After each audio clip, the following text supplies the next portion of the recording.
My ex-husband's new wife called me a financial abuser because I refused to bankroll her kids, so I let the truth do the talking and it burned their entire life to the ground. The packet arrived on a Thursday. Thick cream envelope, embossed logo in the corner, the kind of correspondence that means something permanent is happening. I'd been saving for 14 months. I cut my gym membership, stopped ordering takeout on Fridays, sold the rowing machine I never used anyway. I did it quietly because if it fell through, I didn't want Jake to know it had almost existed. I handed it to him at the kitchen table after dinner. He was mid-sentence about something at school. He stopped talking when he saw my face. He opened it slowly, read the first page, then the second. He looked up at me and his eyes were glassy before he'd even finished. 14 years old and he looked exactly the way he did at 6 when we pulled into Disney World and he pressed his face against the car window. Pure, unguarded joy. He said, "Mom, this is real." It was real. 8 weeks at the Premier Aviation Academy in Pensacola. Ground school, simulator hours, a solo flight introduction that only a handful of 14-year-olds in the country get each year. $2,450 paid in full, non-refundable. His enrollment packet. His name on the roster.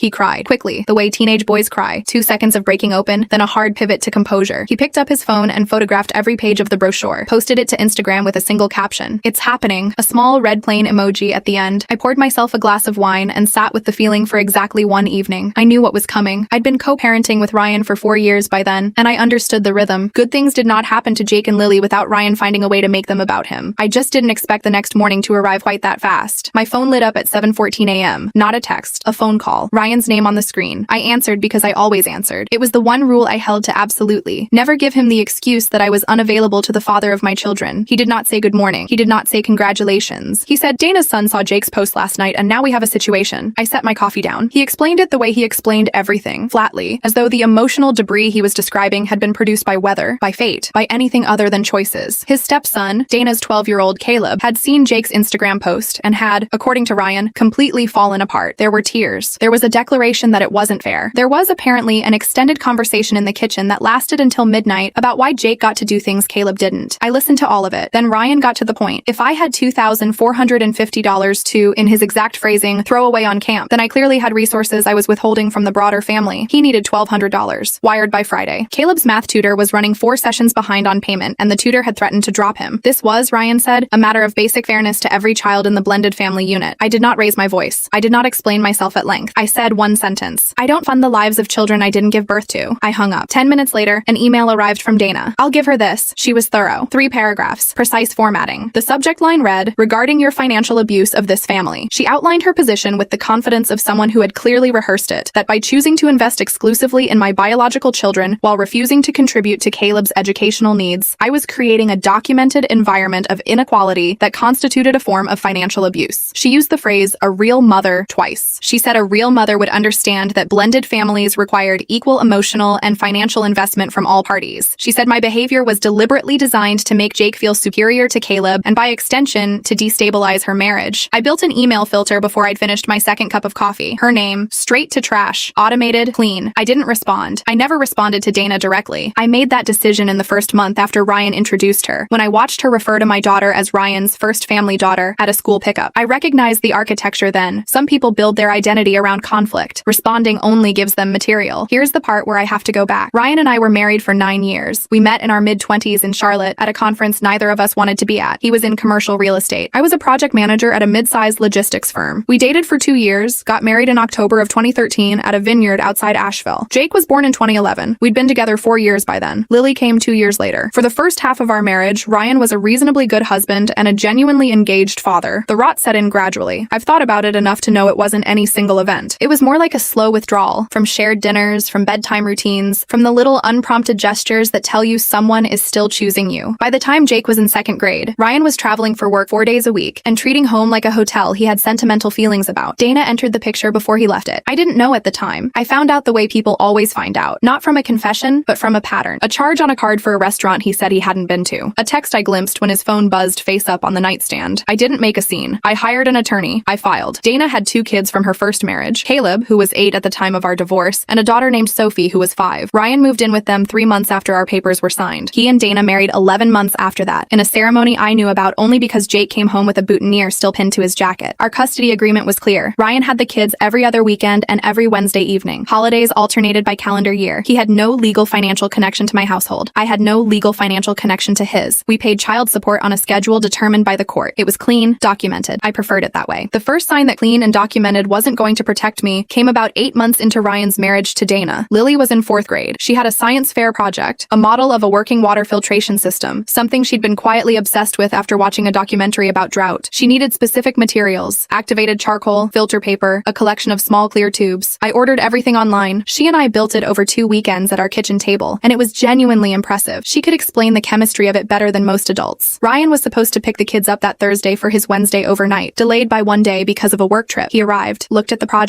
and said, in front of both kids, that it looked expensive and that I was spoiling them into thinking money grew on trees. Lily was 9. She looked at the filtration system she had built with her own hands, and she said quietly, "Grandpa helped pay for some of the tubes." Ryan said nothing else. He loaded the kids in the car. I stood in the kitchen after the door closed. That was the moment I understood what was being constructed. Not by Ryan alone. Ryan had never been creative enough to build a narrative on his own, but Ryan plus Dana was a different machine. And the narrative they were building was one where my ordinary parenting looked like weaponized advantage. That understanding didn't make the next 4 years easier, but it meant I was never surprised. By the time Jake was 13, Ryan's attendance at the kids' events had become unreliable in a documented, measurable way. I kept a record, not out of paranoia, but because I had learned to. A spreadsheet, date, event, whether Ryan attended, whether he called. I had it reviewed by my attorney 3 times over 2 years. The pattern was consistent. Ryan was present at roughly 18% of his scheduled visitation events. The rest were rescheduled, missed, or acknowledged after the fact with a text. The one I come back to most often is Lily's debate tournament. She was 12. She had been competing in junior policy debate for 2 years, and this was the regional championship. She had prepared for 6 weeks. Index cards spread across the dining table every night. She practiced her rebuttal arguments on Jake, who was a willing if impatient opponent. She was good, she knew she was good, and she was trying hard not to need anyone to confirm it. Ryan had promised he would be there. Not casually. He had made a point of it. 3 months of advance notice. He repeated it twice at drop-off. He texted Lily the week before to confirm. She told her coach her dad would be in the audience. She mentioned it to her friend group. She built it into the architecture of the day. He was not there when she walked to the podium. He was not there when she won first place. He was not there when the organizers called the finalists' families to the front of the room. My father had flown in from Knoxville 2 days earlier. He was 71, arthritic knees, had taken a 6 a.m. flight on a Thursday because his granddaughter was competing. When they called the families forward, he stepped up beside Lily without a word and put his arm around her and smiled for the photograph like it was the most natural thing in the world, because for him, it was. Ryan walked through the gymnasium doors 58 minutes after the ceremony ended. Baseball jacket, red-faced, breathing hard. He said there had been an accident on the highway. 3 lanes shut down. He'd tried to call, but the service was bad. Lily looked at him. She did not say a word for a long moment. Then she said, "Grandpa's the one who actually shows up anyway." She said it without cruelty. That was the worst part. She said it like a fact she had simply stopped working around. Ryan's face went white. He looked at my father, who looked back at him without expression. There was nothing to say. What I didn't know until much later was that Ryan had been at a middle school baseball game that afternoon. Not Jake's game. Caleb's game. His stepson's recreational league game, played at a park 12 minutes from the venue where his biological daughter was competing in a regional championship she would win. He had made a choice. He simply hadn't wanted to say so. The custody battle that followed was not Ryan's idea. I believe that. Dana was the architect. Dana had a problem. Her ex-husband, a man named Greg, had been quietly building a case for months. Greg had primary custody of Caleb and Sophie, and based on what I eventually learned, he had legitimate concerns. Dana had a temper. There were incidents. An argument at a school pickup that 3 other parents witnessed. A phone call with Sophie that her teacher had flagged. Greg was methodical and patient, and by the spring of that year, he had filed an emergency custody motion, citing emotional neglect and instability in Dana's household. Ryan panicked. His attorney apparently told him that the most effective thing he could do was demonstrate stability and involvement as a co-parent. Sworn affidavits from Jake and Lily, attesting to Ryan's presence and engagement as a father, would carry significant weight. They were, after all, the children in his existing co-parenting arrangement. They could speak to his character. He showed up at my house on a Tuesday night without calling. I heard the car in the driveway at 8:47 p.m. I know the time because I looked at the clock when I heard it, already understanding that unannounced arrivals at that hour were not neutral events. He sat down at the kitchen table. Jake was doing homework. Lily was watching something in her room. Ryan produced 2 documents from a manila folder and slid them across the table. Pre-formatted legal affidavits. Blank spaces where the children's names and statements were meant to go. Jake came to the table, looked at the papers, looked at the pen Ryan had set down beside them, looked at his father. He leaned back in his chair and crossed his arms. How am I supposed to write about weekends that didn't happen? Ryan's voice changed. It went careful and soft in the way voices go when someone is trying to manage you. He said that this was about family unity. He said that omitting certain details wasn't the same as lying. He said that Lily's debate tournament had been a miscommunication, not a pattern, and that Jake's recent attitude toward the family, and here he paused in a way that made clear he meant the flight academy, the Instagram post, the attention, was making things harder for everyone. I had been standing at the kitchen island with a cold mug of coffee. I set it down. 30 seconds, I said, before I call the police for trespassing. He looked at me. He looked at Jake. He picked up the papers and the pen, and he walked out. 3 days later, a formal legal notice arrived at my office. Ryan was requesting mandatory mediation with the stated goal of modifying the custody arrangement to 50 50-50. His stated justification was his desire to be more present in his children's daily lives. His actual justification, which became apparent within approximately 40 seconds of the mediation beginning, was that having the kids in his home half the time would make him appear more stable and capable as a co-parent in Dana's custody dispute. My children, who he had been present for at 18% of scheduled visits, were now required as set dressing. The mediation was held at a neutral office in downtown Charlotte on a Wednesday morning in March. My attorney Patricia sat beside me. Ryan brought his attorney. He also brought Dana. There is no rule against bringing your spouse to mediation. There is also no universe in which bringing the person at the center of the conflict is a neutral act. Dana walked in and sat directly to Ryan's left like she was the co-plaintiff, which in every functional sense she was. She did not wait for the mediator to open the session. Before introductions had finished, she turned to me and said that my refusal to contribute to Caleb's tutoring had created a documented environment of inequality in the household that was actively making their situation look unstable in the eyes of the court. She said it with the calm of someone who had practiced the sentence. She said my behavior was a calculated attempt to undermine her family and ruin her marriage. Patricia did not look up from her tablet. My client, she said, is under no legal or moral obligation to subsidize the children of a woman who helped dismantle her marriage. Ryan looked at his hands. The mediator asked Ryan to articulate why he was seeking a modification when court records showed he had met fewer than 20% of his existing scheduled visitation commitments. Ryan said he had been going through a difficult transition period. He said he was prioritizing his legacy. He actually used that word, legacy. I looked at him across the table. Your legacy, I said. You missed your daughter's regional championship to watch your stepson's recreational baseball game. You didn't call her. You didn't text. She found out from her coach's photo on Facebook. The room was quiet. Dana leaned forward. Her voice went precise and cold. She said that if I refused to agree to 50-50, if I refused to allow the children to provide affidavits, she would make sure every parent in our school district knew I was a financial bully who weaponized child support and deliberately impoverished the children of women Ryan chose over me. She had the post already drafted. She was prepared to send it. I looked at Ryan. He was looking at a coffee ring on the cover of his legal notebook. He did not look up. Patricia stood. Mediation is concluded, she said. We will see you in front of a judge. If either of you contacts Jake or Lily again about affidavits, we will be filing a motion for a restraining order. We left. That night, Dana posted her essay. It was long. My first name appeared in the opening paragraph. There was a cropped photograph of Jake's enrollment brochure, taken, I realized, from his Instagram post. The essay described, in measured and sympathetic language, a divorced mother who used financial control to dominate her ex-husband's household, who deliberately excluded the stepchildren from opportunities in order to create jealousy and instability, who had turned her own biological children against their father through strategic gift-giving and calculated emotional manipulation. It was vivid. It was persuasive. It was almost entirely fabricated. The responses came fast. Women I had never met, mothers from the school, neighbors. 2 people I had considered acquaintances sent me screenshots with their own commentary attached. By 10 o'clock, there were 47 comments under the post. The word narcissist appeared in several of them. Someone suggested I be reported to Child Protective Services. At 9:04 p.m., my doorbell rang. I looked at the camera. A man I didn't immediately recognize. Late 30s. Dark jacket. He was holding a manila envelope against his chest with both hands. His face was tight. He looked like someone who had made a decision and was now living in the 60 seconds before he could take it back. I opened the door. It was Greg, Dana's ex-husband, the man who had filed the emergency custody motion, the man whose children were living half the time in Ryan's house with Dana. He said he was sorry to come at night. He said he had been driving around the block for 40 minutes trying to decide. He said I needed to see what was in the envelope. He handed it to me and took a step back. I stood in the doorway and opened it. Bank transfer printouts, 12 of them, dated across a 6-month window beginning the previous October. 3 accounts I recognized immediately. The custodial investment accounts that Ryan's parents, Dennis and Carol, had established for Jake and Lily when they were born. College accounts, set up with intention and care by grandparents who had planned meticulously for their grandchildren's futures. The accounts had been depleted, not drained in a single transaction. That would have triggered immediate flags. Done in careful increments. Transfers of $400 here, $800 there. The receiving account appeared twice across the documents, and by the 3rd page, I could see what it was. Dana's personal account. Amounts that corresponded, I would later confirm, to her legal retainer payments and to registration fees for 3 of Caleb's travel baseball tournaments, including one in Orlando in November. Ryan had been stealing from Jake and Lily's college funds to pay for his wife's custody battle and her son's baseball schedule for 6 months. The financial abuse Dana had announced to 47 strangers on the internet was a confession she hadn't meant to make out loud. Every accusation she leveled at me was a blueprint of what she was already doing. She screamed about inequality to cover the fact that she was creating it. She called me a financial bully while her husband moved money out of my children's futures to buy her comfort. I sat down on the entryway floor. I don't know how long I sat there. Long enough for the cold to come in through the open door. Greg was still on the porch. He said he was sorry. He said he hadn't known about the college accounts specifically until his own attorney found the transfers while building the neglect case. He said he thought I should have this before it went to court. I thanked him. He nodded and left. I looked up. Jake was at the top of the stairs. He had heard the door. He had heard Greg's voice. He was looking at me on the floor with the papers around me, and his face was very still. He read the situation the way 14-year-olds sometimes do, faster than you want them to, with more accuracy than is fair. He walked back to his room and shut the door quietly. quickly. Not angry, not dramatic, just done. The next morning, I was at the bank at 8:50 a.m., 10 minutes before they opened. I had the transfer documents, the account numbers, Jake and Lily's birth certificates, and Patricia's direct line on speed dial. The branch manager walked me through every account connected to Ryan's access. His name had been on the custodial accounts as co-trustee. Standard procedure, established when we were still married, never updated because I had assumed in-laws' goodwill was adequate protection. I was in the middle of a document review in the lobby when my phone rang. The area code was 850, Pensacola, a woman from the Premier Aviation Academy's enrollment office. She was calling to confirm, and she paused here, in a way that told me something was very wrong, to confirm that I had, in fact, requested a full withdrawal and refund of Jake's enrollment fee. A call had been placed to their office the previous afternoon, a woman identifying herself as me. She had cited a family emergency. She had provided Jake's full name, his date of birth, his enrollment confirmation number, and a mailing address for the refund check. The mailing address was Ryan's house, $2,450. The 14 months of a canceled gym membership, of Fridays without takeout, of a rowing machine sold to a stranger on Facebook Marketplace, the 8 weeks in Pensacola, the simulator hours, the solo flight introduction, his name on the roster, gone. Overnighted to Ryan's address in a check that, if I hadn't intervened within the hour, would have been cashed before Jake got home from school. They had stolen my son's identity to steal his dream. I told the woman to stop the check immediately. I told her I was the account holder and no such call had come from me. I gave her my cell number, my attorney's number, and asked her to preserve every record of the fraudulent call, including any phone number it had originated from. She was shaken. She said she'd never had anything like this happen before. I hung up and called Patricia. What followed was not fast, but it was thorough. Patricia filed 4 motions in 7 days. Fraud, identity theft, misappropriation of custodial funds, modification of the custody arrangement based on demonstrated parental instability. Greg's attorney coordinated with Patricia's office and shared the full documentation package they had built for the neglect case. The picture that emerged across both files was consistent and damning, not a household in temporary difficulty, but a pattern of deliberate financial predation extending back more than a year. Ryan's parents, Dennis and Carol, were contacted by Patricia's office. I want to be precise about this. They were not adversaries. They were 74 and 71 years old. They had set up those accounts because they loved Jake and Lily, and they had trusted their son. When Dennis came to my door 4 days after the filing, alone, without Ryan, hat in hand, he looked like a man who had aged a decade in a week. He sat at my kitchen table and said he was sorry. He said he had not known. He said he would cooperate with everything. He cried once, briefly, when I told him about the flight academy, about the check overnighted to Ryan's address. He put his hand over his mouth and looked at the table. I made him tea. We sat there for a while. Something real had been lost. Not just money, not just a summer program, but the version of Ryan that Dennis had spent 70 years believing in. I understood that grief because I had carried my own version of it for 4 years. The custody case settled without going to trial. Ryan's attorney advised him correctly that his position was untenable. He surrendered his co-trustee status on both custodial accounts. He agreed to a repayment schedule for the full amount removed, $19,800 across the 6-month window. He retained no pathway to 50-50 custody. His access reverted to supervised visitation pending a review, a condition his own attorney couldn't argue against given the documentation. Dana's custody battle did not go well. Greg's case was thorough and Patricia's filings had added new dimensions to the financial picture. The judge modified Dana's custody to supervised visitation as well, pending evaluation. Sophie and Caleb moved in with Greg full-time in June. Ryan and Dana were still living together as of the last information I had. I don't know what that looks like from the inside. I know their household lost the children it was built around. I know the legal fees consumed whatever reserves they'd had. I know Ryan's parents have minimal contact with him now. What that costs him privately, whether he sits with it, whether he understands it, I genuinely can't tell you. I stopped being able to predict what Ryan felt a long time ago. Jake went to Pensacola in July. The academy reinstated his enrollment after full documentation was provided confirming the fraudulent cancellation. They waived the administrative reprocessing fee. Jake didn't know about the cancellation until 2 weeks before he left. I made that choice deliberately. I didn't want the theft to become part of the story he carried into those 8 weeks. I wanted him to arrive at that airfield as himself, not as a kid whose father had tried to steal this from him. He called me on the 3rd night from a borrowed phone. There was wind in the background. He said he'd had his first simulator session. He said the instructor had told him he had natural instinct for spatial orientation. He laughed. He hadn't laughed like that with me in months. Lily is 13 now. She's still competing in debate. She won regionals again this past spring. My father flew in from Knoxville again. We took her to dinner after, the 3 of us, at a steakhouse downtown. She ordered the most expensive thing on the menu and didn't apologize for it, which I found unreasonably moving. She hasn't asked about Ryan much. She knows what she knows. Kids absorb more than we ever intend them to, and they build their understanding quietly, in private, without giving you the opportunity to shape it. The shape she's built is accurate. I think that matters more than anything I could have told her. Here is what I know now that I didn't know when I was in the middle of it. Dana calling me a financial abuser was not an accusation. It was a disclosure. People name the crimes they are committing. They do it because the word in the air neutralizes it somehow. If they've already said it about you, it can't be said about them. It's a magician's trick. Misdirection. Look at her hand so you don't see mine. I spent months trying to defend against a label that had nothing to do with my behavior. I was careful and documented and measured, and none of that changed the fact that 47 strangers on the internet had absorbed a false portrait of who I was. That hurt. hurt. I won't pretend it didn't. The hurt was specific and personal, and it took longer to process than the legal victories did. But the truth has its own momentum. You can't accelerate it. You can only document and wait and refuse to become the thing they've accused you of being. Jake sent me a postcard from Pensacola, handwritten, which he never does. A picture of the Gulf at sunset, orange and flat and enormous. On the back he wrote 4 words and signed his name. The sky is real. I have it on my refrigerator. I look at it most mornings. I don't need to explain what it means. Some things hold themselves up.